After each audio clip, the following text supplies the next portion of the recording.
Fala, professor, tudo bem? Bom, hoje a gente vai começar mais um trabalho, né? Mais um experimento. O de hoje é sobre magnetismo. Meu nome é Matheus Cândido, número 19 do terceiro B. E vamos começar então, né?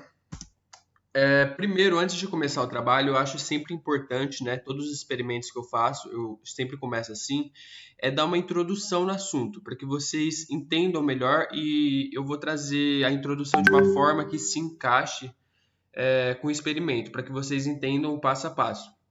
Bom, o magnetismo ele é um fenômeno natural e por isso não faz muito sentido falar em história do magnetismo, porque ele sempre existiu, porém ele nem sempre foi conhecido do homem, e é curioso saber quando nós começamos a perceber que ele existe. Existem sinais de que os chineses eles podem ter sido os primeiros a observar o fenômeno do magnetismo. Porém, os relatos concretos mais antigos são dos gregos, especificamente do filósofo Tales de Mileto. No século 6 a.C., ele viajou ao continente asiático a uma região chamada Magnésia, que era província da Grécia. Lá ele observou que algumas pedras pequenas, elas podiam atrair ferro e atrair outras pedras também.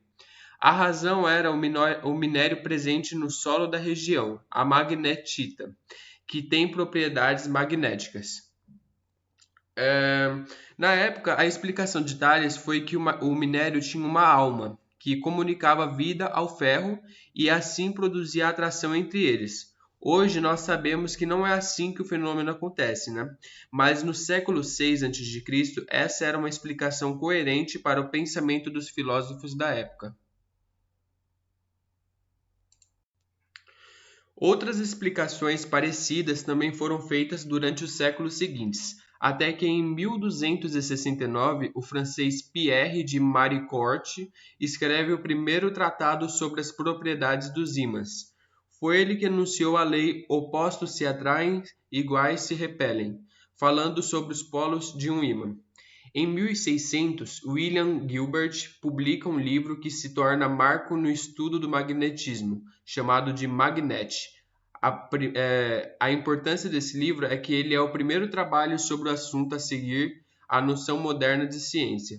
Depois de Gilbert, novos avanços sobre o assunto foram possíveis a partir de 1800, com a invenção da pilha por Alessandro Volta. Bom, agora vamos falar o que é o magnetismo. Depois dessa volta no tempo que a gente acabou de dar, né, vamos ao nosso assunto. Afinal, o que é magnetismo? É o fenômeno de atração e repulsão observado entre seres materiais que possuem propriedades magnéticas. Por exemplo, entre um ímã de geladeira e um pedaço de ferro. Também podemos dizer que o magnetismo é a área da física que se dedica a estudar esse fenômeno. Dentro do magnetismo, a gente pode encontrar campo magnético, força magnética, fluxo magnético, ímã e magnetismo terrestre.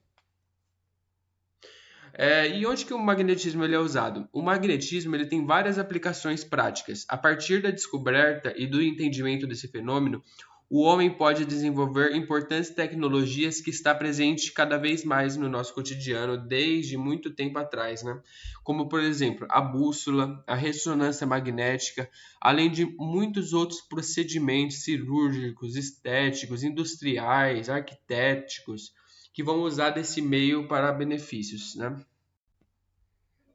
Bom, agora sem mais delongas, vamos direto ao experimento, né? Vou dar uma breve introdução sobre o que será ele, os materiais e o procedimento.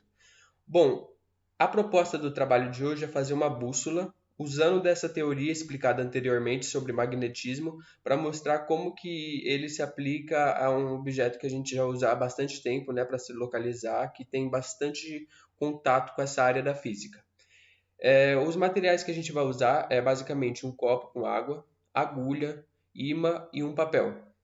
Agora eu vou explicar o procedimento e preste bastante atenção porque tem alguns cuidados que a gente deve ter referente a campos magnéticos próximo ao experimento para que ele ocorra 100% correto, né?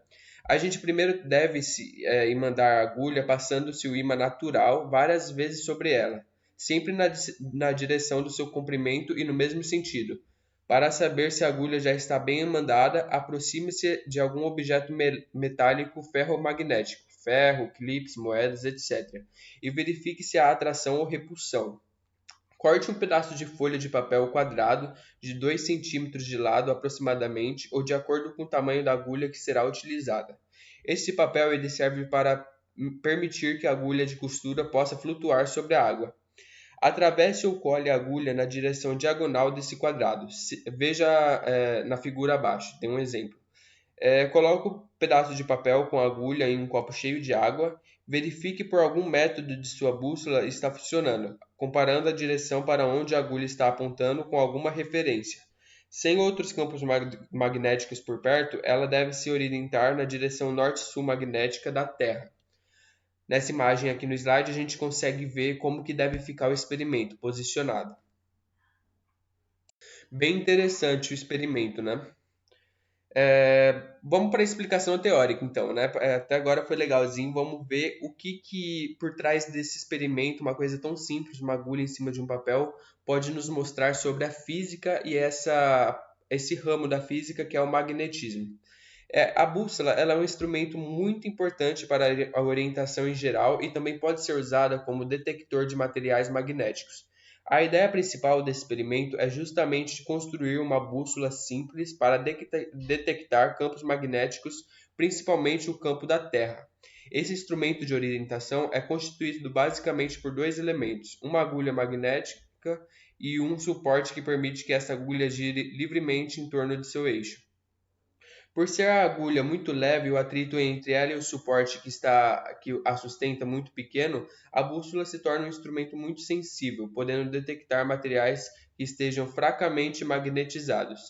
A detecção se dá na forma de alinhamento, ou seja, a agulha da bússola é um pequeno ímã e, como já foi dito no contexto, os ímãs podem ser atraídos ou repelidos por outros ímãs, ou por campos magnéticos próximos. Logo, quando uma bússola é posta na presença de um campo magnético, a atração e a repulsão se manifestam simultaneamente, na forma de deflexão, rotação parcial ou completa da agulha, em relação à sua posição anterior. Em outras palavras, a agulha alinha-se com o campo detectado. Para construirmos uma bússola de copo d'água, magnetizamos uma agulha de costura e a colocamos para boiar no copo d'água com o auxílio de um pedaço de papel, como a gente acabou de ver o procedimento. Como todas as bússolas, essa também precisa ter uma agulha livre para girar e apontar na direção do campo detectado e por esse motivo ela foi posta para boiar sobre a água. As bússolas normalmente têm uma de suas extremidades pintadas de vermelho, que aponta aproximadamente para o polo norte geográfico da Terra. O norte magnético da Terra não coincide com o polo norte geográfico, são praticamente opostos. Logo, podemos concluir que a ponta pintada de vermelho das bússolas é o polo norte magnético da agulha, que aponta para o polo sul magnético terrestre. É meio confuso, mas espero que dê para entender, professor. Para descobrir a polaridade com que foi magnetizada a agulha de sua bússola, é preciso que se saiba de antemão onde está localizado o norte geográfico da Terra.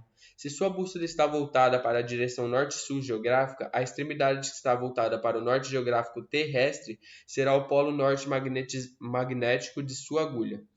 Quando se está em um lugar onde não se sabe onde é o norte geográfico, uma regra simples que passaremos a seguir pode ser muito útil, utilizando-se da informação de que o Sol nasce sempre a leste e se põe a oeste. Pode-se descobrir o norte entendendo-se o braço direito na direção do Sol nascente, leste, e o braço esquerdo na direção do Sol poente, oeste. Pela disposição dos pontos cardeais, podemos concluir que o sul ficará apontado para as costas e o norte para a frente. É importante fazermos aqui uma ressalva. O método acima só serve para dar uma ideia de onde está o norte geográfico, pois o Sol não nasce sempre na mesma posição. A variação da posição do nascer do Sol em relação ao leste é diária e pode se dar tanto para o norte quanto para o sul, dependendo da época do ano. Logo, o método acima dá uma orientação grosseira da localização do polo norte geográfico terrestre, mas é suficiente para se definir a polaridade da agulha da bússola. Bom, resumindo agora, uma segunda maneira de se saber como que a polaridade foi magnetizada à agulha de sua bússola é comparando-a com outra bússola já identificada ou com uma bússola comercial. Então, ao descobrir qual é a polaridade de sua agulha, é aconselhável que se faça uma marca na extremidade que está voltada para norte geográfico, como é convencionado. Isso pode servir de referência para a construção de outra bússola e para a sua utilização por qualquer pessoa.